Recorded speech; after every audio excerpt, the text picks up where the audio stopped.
Movie review: The Other Woman, showing on Montana TV, starring Montana, Safi Bello, William Benson, etc. Runtime: 1 hour 44 minutes.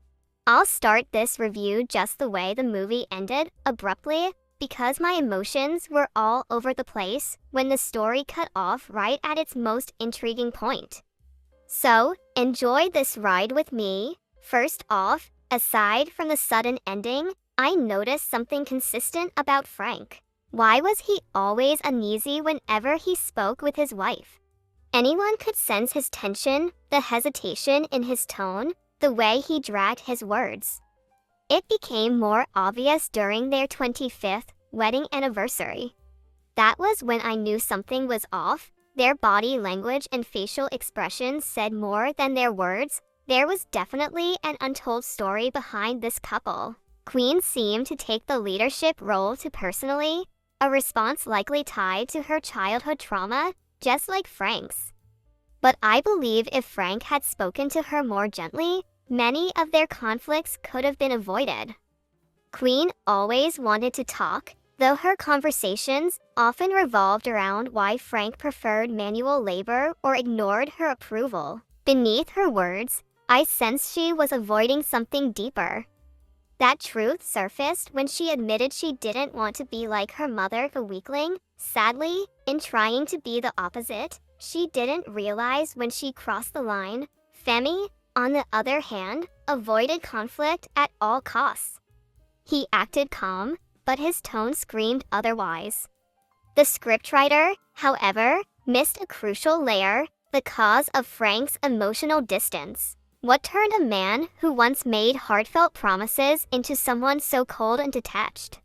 He looked like someone burdened with too much to say, afraid that expressing himself would destroy what little was left of his marriage. Looking at both Frank and Queen, I saw two people fighting ghosts from their past, a childhood trauma that quietly bred monsters in them, making them unbearable for each other. They'd rather confide in therapists and friends than confront each other directly. Now, here's where it gets interesting. I believe Queen knew who her husband's mistress was.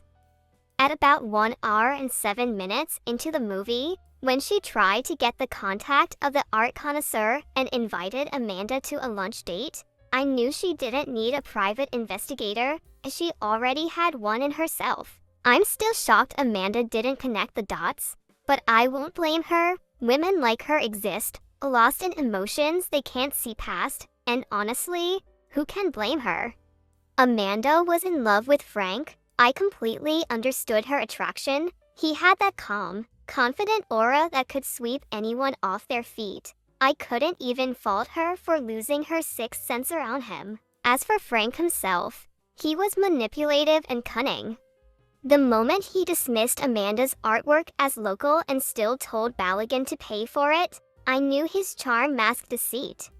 He played Amanda by pretending not to be her client, a dishonest man hiding behind charm and composure. Frank was that kind of man who cheats so subtly you'd doubt he ever could, a green snake, quietly poisonous. But I have a lingering question. Why didn't the story explore the backstory of Frank and Queen's marriage? Why leave the audience in suspense?